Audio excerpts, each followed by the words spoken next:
Dans la vidéo précédente, on avait introduit deux notations asymptotiques, grand O de 1 pour les quantités bornées et petit o de 1 pour les quantités qui tendent vers 0. Dans cette vidéo, on va généraliser ces deux notations à grand O et petit o de n'importe quelle quantité. Allons-y. Ici, U et V désignent deux suites réelles. On note UN est égal à grand O de Vn pour dire que la quantité UN est égale à Vn fois un grand O de 1, c'est-à-dire la quantité Vn fois une quantité qui est bornée. Dans ces cas-là, on dit que la suite U est dominée par la suite V. Il est important de remarquer que si jamais la suite V ne s'annule pas à partir d'un certain rang, comme c'est le cas pour la plupart des suites qu'on regarde en pratique, eh bien cette phrase, UN est un grand O de Vn, peut être caractérisée à l'aide du quotient des deux quantités, UN sur Vn. Puisque UN est un grand O de Vn, ça signifie donc par définition que UN est égal à Vn fois grand O de 1. Et en divisant par Vn, on obtient UN sur Vn est égal à grand O de 1. Autrement dit, ce que signifie cette phrase-là, c'est que le quotient UN sur Vn, cette suite-là, est une suite qui est bornée. Deuxième notation, on note que UN est égal lorsque n tend vers plus l'infini à un petit o de Vn, lorsque UN est de la forme Vn fois petit o de 1, c'est-à-dire Vn fois une quantité qui tend vers 0. On dit alors que la suite U est négligeable devant la suite V. Ça y est, le mot est prononcé, négligeabilité. Alors, au niveau des notations, vous avez donc la notation qu'on a mise ici où le n qui tend vers plus l'infini est écrit sous le égal, mais vous trouverez aussi des notations où le n tend vers plus l'infini est en indice du petit o. Et puis, en fait, la plupart du temps, quand il n'y a pas d'ambiguïté, on écrit tout simplement un est égal à petit o de Vn. Encore une fois, lorsque V ne s'annule pas à partir d'un certain rang, cette notion de U négligeable devant V va pouvoir s'exprimer en fonction du quotient des deux quantités UN sur Vn. En effet, ici, en divisant à gauche et à droite par Vn, on obtient que ça, c'est équivalent à UN sur Vn est égal à un petit o de 1, c'est-à-dire que la quantité, la suite UN sur Vn, tend vers 0. C'est une situation qu'on a en fait déjà rencontrée. Regardez un exemple.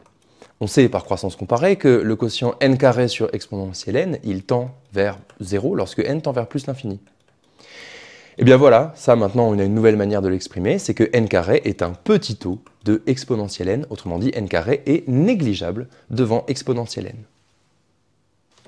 On va tout de suite s'entraîner à utiliser ces notations pour se familiariser. Voilà un petit exercice, simplifiez au maximum les expressions suivantes en restant le plus précis possible. Je vous demande de vous intéresser au premier exemple, mettez pause dans la vidéo et juste après on le corrige. Allons-y, alors n carré fois grand O de n3, eh bien c'est en fait égal à grand O de n puissance 5. Pourquoi? Eh bien il suffit de revenir à la définition. Cette quantité c'est n carré fois, et grand O de n3 c'est par définition n3 fois grand O de 1. À partir de là, n carré fois n3, eh bien, ça donne n puissance 5. Et donc, n puissance 5 fois grand O de 1, eh bien, par définition, encore une fois, c'est grand O de n puissance 5. Vous voyez ici, si vous reprenez l'expression initiale, que visuellement, c'est comme si le n carré s'était multiplié à ce qu'il y avait en argument du grand O. Maintenant, intéressez-vous aux 5 derniers exemples, mettez pause de la vidéo et ensuite, on fait la correction.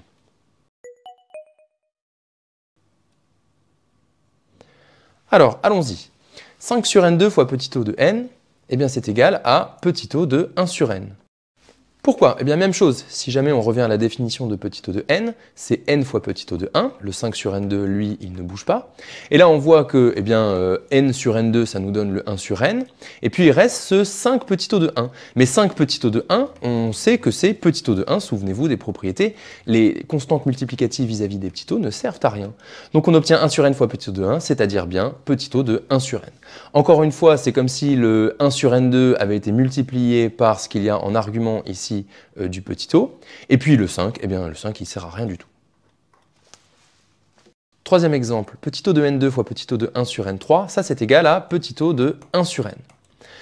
Alors pourquoi? En fait, dans cette expression, vous avez le n2 et le 1 sur n3 qui se multiplient l'un à l'autre, et ça va donner le 1 sur n, et puis il reste fois petit o de 1 fois petit o de 1. Et ça, on le sait, petit o de 1 fois petit o de 1, c'est égal à petit o de 1. Donc on obtient bien petit o de 1 sur n. Ok. Quatrième exemple, petit o de exponentielle de moins n fois grand O de n, ça c'est égal à petit o de n exponentielle de moins n. De la même manière, ici, le exponentiel de moins n et le n se multiplient l'un à l'autre. Et puis, il reste petit O de 1 fois grand O de 1. Et ça, on avait vu qu'une quantité qui tendait vers 0 fois une quantité bornée, c'était égal à une quantité qui tendait vers 0, c'est-à-dire un petit O de 1. Voilà pourquoi on obtient petit O de n exponentielle de moins n. Cinquième exemple, grand O de log n fois grand O de 1 sur n3, c'est égal à grand O de log n sur n3. Même chose, le log n et le 1 sur n3, ils se multiplient l'un à l'autre, ça ok. Et puis, il reste ensuite le grand O de 1 fois grand O de 1. On avait vu que le produit de deux quantités bornées était borné, donc grand O de 1 fois grand O de 1, c'est égal à un grand O de 1, ce qui explique le résultat. Enfin, un dernier exemple, 3 sur log n fois petit O de n2 fois petit O de exponentielle de moins n, ça nous donne petit O 2, alors n2 exponentielle de moins n, le tout sur log n.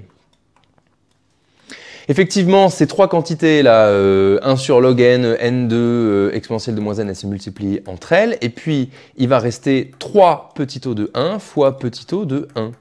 Ça, c'est égal à petit O de 1. Les constantes multiplicatives ne servent à rien. Ce qui ressort de ces exemples, c'est que vis-à-vis du produit, ces notations, elles sont faciles à utiliser. À chaque fois que vous faites le produit d'un petit O ou grand O de UN fois un petit O ou un grand O de Vn, eh bien les quantités, elles se multiplient entre elles, UN fois Vn, ça c'est sûr.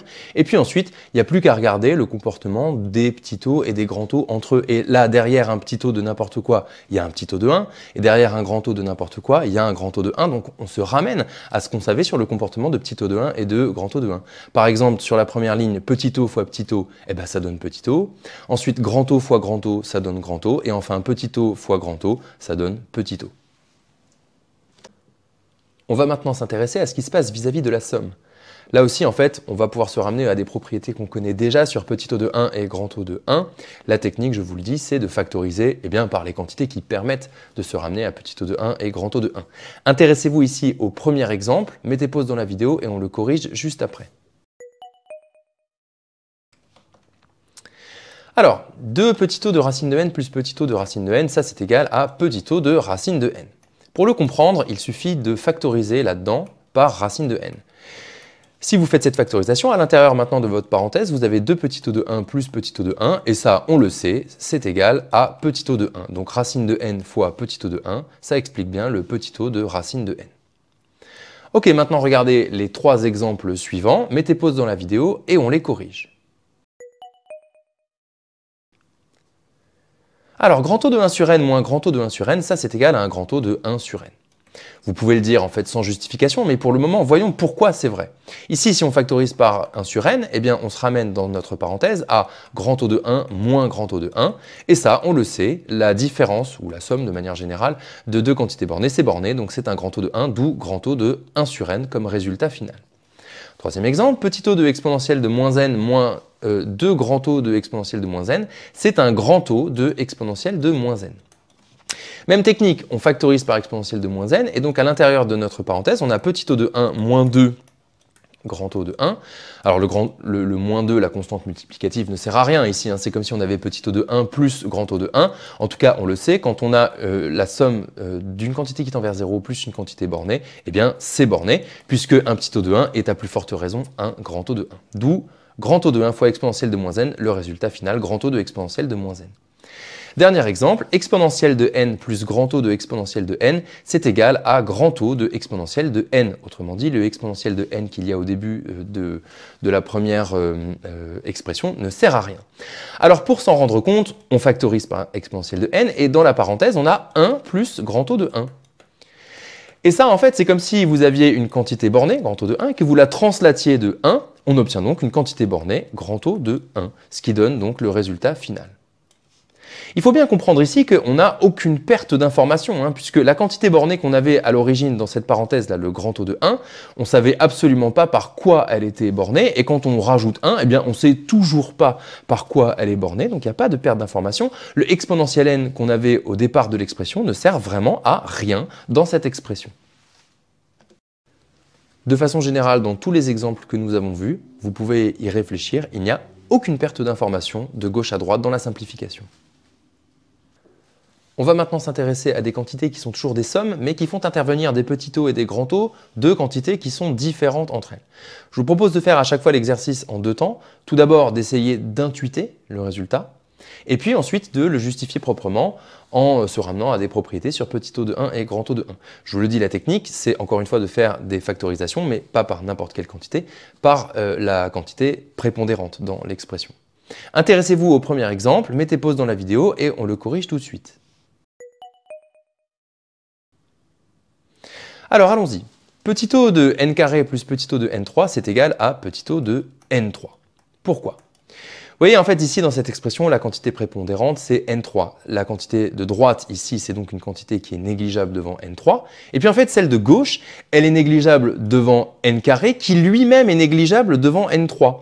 Du coup, à plus forte raison, elle est elle-même négligeable devant n3. C'est donc un petit o de n3. On a donc la somme de deux quantités qui sont négligeables devant n3. On obtient donc une quantité qui elle-même est négligeable devant n3. OK. Alors maintenant, pour le justifier proprement, eh bien, qu'est-ce qu'on fait? On force la factorisation par n3. On obtient donc la chose suivante, n3 facteur de, et là c'est mécanique, petit o de 1 sur n, plus petit o de 1. Maintenant, on voit bien à l'intérieur de cette parenthèse que tout tend vers 0, le petit o de 1 bien évidemment, et le petit o de 1 sur n, on pourrait même dire qu'il tend doublement vers 0, puisque c'est un petit o de 1 qui tend vers 0, fois 1 sur n qui lui-même tend vers 0. Donc tout ça est égal à un petit o de 1. n3 fois un petit o de 1, c'est bien un petit o de n3. Intéressez-vous maintenant aux trois exemples suivants. J'insiste, commencez par intuiter le résultat final, parce que c'est ça que vous ferez en pratique. En pratique, on ne justifie pas tout en faisant des factorisations à chaque fois, on va beaucoup plus vite. Et c'est dans un second temps que vous vérifiez que vous obtenez le bon résultat en faisant une factorisation. Mettez pause dans la vidéo et on corrige. Alors l'exemple numéro 2, petit o de exponentielle de moins n plus petit o de exponentielle de moins 2n, tout ça c'est un petit o de exponentielle de moins n. Intuitivement, pourquoi? Eh bien parce que la quantité exponentielle de moins 2n, elle tend beaucoup plus vite vers 0 que exponentielle de moins n. En fait, c'est le carré de exponentielle de moins n, donc elle est elle-même négligeable devant exponentielle de moins n. Donc vous voyez, ce petit o de exponentielle de moins 2n, à plus forte raison, c'est un petit o de exponentielle de moins n. Maintenant, si on veut le vérifier à l'aide d'une factorisation, eh bien on factorise par le terme prépondérant, exponentielle de moins n, et à l'intérieur de notre parenthèse, on obtient petit o de 1, plus petit o eh bien, de exponentielle de moins n, la quantité qu'on doit mettre, de façon à ce que quand on la multiplie par exponentielle de moins n, on obtient exponentielle de moins 2n. À l'intérieur de cette parenthèse, tout tend vers 0, donc c'est un petit o de 1, d'où le résultat final. Nouvel exemple, 1 sur n3 plus grand O de 1 sur n, eh bien ça c'est un grand O de 1 sur n. Autrement dit, le 1 sur n3 initial ne sert strictement à rien. Alors pourquoi? Parce que 1 sur n3, c'est 1 sur n fois 1 sur n2, c'est donc quelque chose qui est en fait négligeable devant 1 sur n, donc à plus forte raison, c'est un grand O de 1 sur n. Cette quantité est un grand O de 1 sur n. Maintenant, si jamais on veut faire la factorisation, il va se passer exactement la même chose. On factorise le tout par 1 sur n. On va se ramener à, dans la parenthèse, 1 sur n carré plus grand O de 1 sur n. Et à l'intérieur de cette parenthèse, tout ça, c'est bien borné, c'est un grand O de 1, d'où le résultat final. Enfin, dernier exemple, n plus petit o de n log n plus petit o de log n, eh bien ça c'est un petit o de n log n. Les deux quantités à gauche et à droite de l'expression ne servent à rien. Pourquoi? Eh bien parce que en fait, n log n est la quantité prépondérante et les deux autres, n à gauche et log n à droite, sont elles-mêmes négligeables devant petit o devant n log n, donc sont elles-mêmes des petits o de n log n. Si vous voulez le vérifier à l'aide d'une factorisation, on factorise tout par n log n et à l'intérieur de la parenthèse, on obtient donc ici 1 sur log n qui tend vers 0, plus petit o de 1 qui tend vers 0, plus petit o ici de log n sur, de 1 sur n qui tend lui-même vers 0. Donc toute cette parenthèse-là tend vers 0, c'est un petit o de 1, d'où le résultat final. Ce qu'on comprend avec ces exemples qui font intervenir des sommes, c'est que quand vous avez une expression asymptotique qui fait intervenir comme ça des sommes qui comportent des petits o et des grands o, eh bien ce qui se passe, c'est que la précision que vous avez vous est imposée en fait par le terme qui a la pire précision. Du coup, en pratique, ce qu'on fait, c'est que dans les expressions, on repère le terme d'erreur asymptotique petit o ou grand O qui est le pire, qui est prépondérant par rapport à tous les autres termes d'erreur. Et de là, tous les autres termes qui sont négligeables par rapport à ce terme d'erreur ne servent strictement à rien dans l'expression, on les supprime. Et cela y compris si ce ne sont eux-mêmes pas des termes d'erreur asymptotique, comme c'est le cas ici pour les deux derniers exemples, avec 1 sur n3 et n. Ça peut paraître étrange, mais quand on y réfléchit, effectivement, dans ces simplifications, on n'a perdu aucune information. On va maintenant faire un vrai ou faux sur 5 phrases, les phrases que vous avez sous les yeux. Chacune de ces 5 phrases qu'on va étudier, elle est du type « Est-ce qu'une certaine quantité UN est ou n'est pas négligeable devant une quantité VN ?» Alors pour étudier ce genre de phrase, il y a plusieurs manières de faire. Déjà, on peut soit regarder le quotient, UN sur VN, mais également, moi, ce que je vous conseille, c'est plutôt de revenir à la toute première définition de la négligeabilité. UN égale petit o de Vn, ça signifie que UN est égal à Vn fois petit o de 1, c'est-à-dire fois une quantité qui tend vers 0. Du coup, la méthodologie, c'est de prendre la quantité UN et de forcer la factorisation par Vn, de l'écrire comme Vn fois, et puis là, d'ouvrir une parenthèse en mettant ce qu'on doit mettre, il n'y a pas le choix ici, en fait ici, forcément, c'est le quotient UN sur Vn, mais en tout cas, d'étudier ce qu'il y a à l'intérieur de cette parenthèse ici et de se poser la question, est-ce que cette quantité tend vers 0 ou pas? Ou alors pour un grand O, est-ce que cette quantité est bornée ou pas? Intéressez-vous au premier exemple, mettez pause dans la vidéo et on le corrige juste après. Alors cette première phrase, eh bien, elle est vraie. Pourquoi? Eh bien parce que 1 sur n2, on va pouvoir l'écrire de cette façon-là, c'est 1 sur n, vous voyez on force la factorisation par 1 sur n, et puis fois, eh bien, fois 1 sur n. Et ici, ce qui ressort, c'est une quantité qui tend bien vers 0, c'est un petit o de 1, donc tout ça est bien un petit o de 1 sur n. Maintenant, intéressez-vous aux 4 phrases suivantes, mettez pause dans la vidéo et on les corrige juste après. Alors cette deuxième phrase, elle est fausse. 1 sur log n n'est pas du tout négligeable devant 1 sur n. Une manière de le voir, c'est d'écrire 1 sur log n comme étant 1 sur n, on force la factorisation par 1 sur n, fois eh bien, n sur log n. Et vous voyez maintenant cette quantité qu'il y a dans cette parenthèse, elle ne tend pas du tout vers 0, elle tend même vers plus l'infini. Ce qui signifie donc que cette quantité n'est pas du tout un petit o de 1, et donc le tout n'est pas un petit o de 1 sur n. En fait, en voyant que ici cette quantité dans la parenthèse tend vers plus l'infini, on voit que ce n'est pas 1 sur log n qui est négligeable devant 1 sur n, c'est le contraire. C'est 1 sur n qui est négligeable devant 1 sur log n.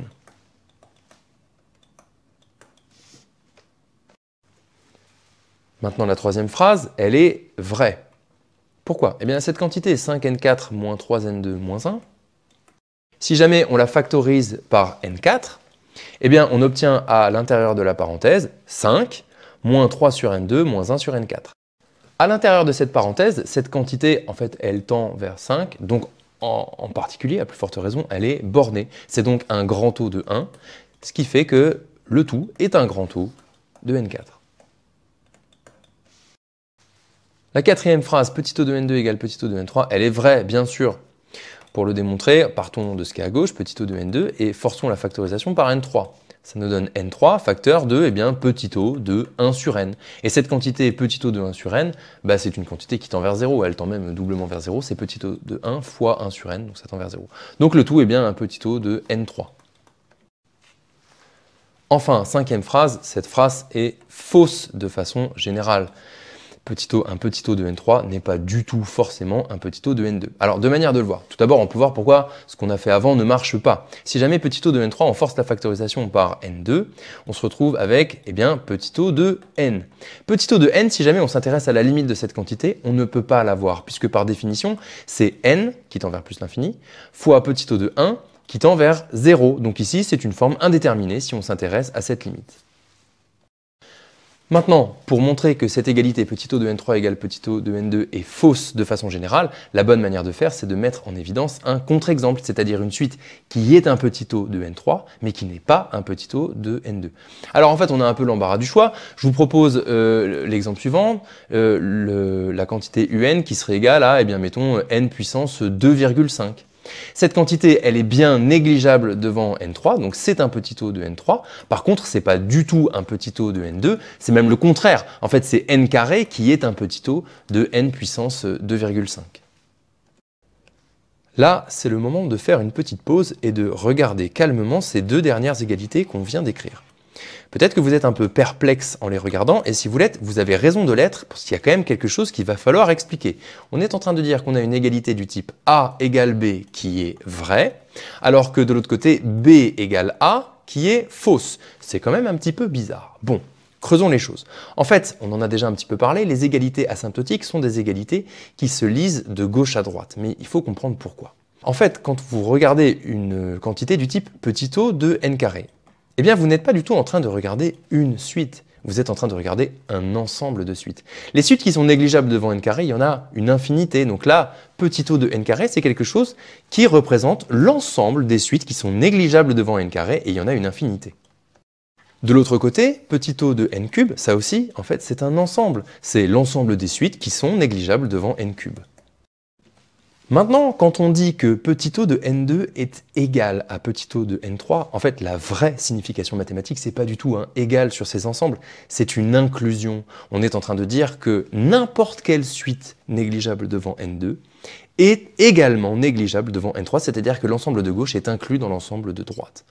Ensuite, maintenant, eh bien, ce qu'on a montré en montrant que la deuxième phrase était fausse, c'était que l'inclusion inverse était fausse. Et vous voyez que c'est bien ça qu'on a fait. On a pris une suite qui était dans l'ensemble de droite, mais qui n'était pas dans l'ensemble de gauche. Il s'agissait de n puissance 2,5.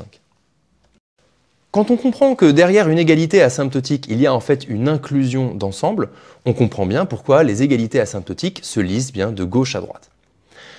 Mais ce n'est pas ce que font les mathématiciens. Ils n'utilisent pas des inclusions d'ensemble, tout simplement parce que c'est lourd. Donc, vous voyez, ici, c'est un petit abus. On utilise cette notation ce égal, alors que ce n'est pas un vrai égal. Mais vous verrez qu'en pratique, c'est quelque chose qui ne pose pas de problème et qui est même très commode. Simplement, il faut l'accepter et se dire que les égalités asymptotiques se lisent de façon générale de gauche à droite, avec parfois de gauche à droite une perte de précision. On va terminer cette vidéo avec des relations de négligeabilité qu'on connaît déjà très bien puisqu'elles nous sont fournies par les théorèmes de croissance comparée. Plus précisément pour tout alpha bêta des réels strictement positifs, on a toujours que log n puissance alpha est négligeable devant n puissance bêta. Pourquoi? Eh bien parce que le quotient des deux, log n puissance alpha sur n puissance bêta, c'est une quantité qui tend vers 0. Donc ça veut bien dire que log n puissance alpha est négligeable devant n puissance bêta d'après la définition. Vous voyez que c'est juste une autre façon d'exprimer cette croissance comparée. De même, on a que n puissance bêta est toujours négligeable devant exponentielle de gamma n, pour la même raison. Le quotient des deux tend vers 0 par croissance comparée. Une autre façon de le dire est de dire que n puissance bêta est négligeable devant q puissance n pour n'importe quelle constante q strictement supérieure à 1. En effet, on l'avait déjà vu, hein, q puissance n, c'est égal à exponentielle de n fois log de q. Et puisque q est strictement supérieur à 1, eh bien cette constante ici, log de q, est bien une quantité strictement positive, comme le gamma du théorème précédent. Enfin, sachez-le, n'importe quelle quantité du type exponentielle de gamma n est toujours négligeable devant factoriel n. Ça veut aussi dire que les quantités géométriques du type q puissance n sont toutes négligeables devant factoriel n. Ça, c'est quelque chose qu'on démontrera en exercice si ça n'a pas déjà été fait.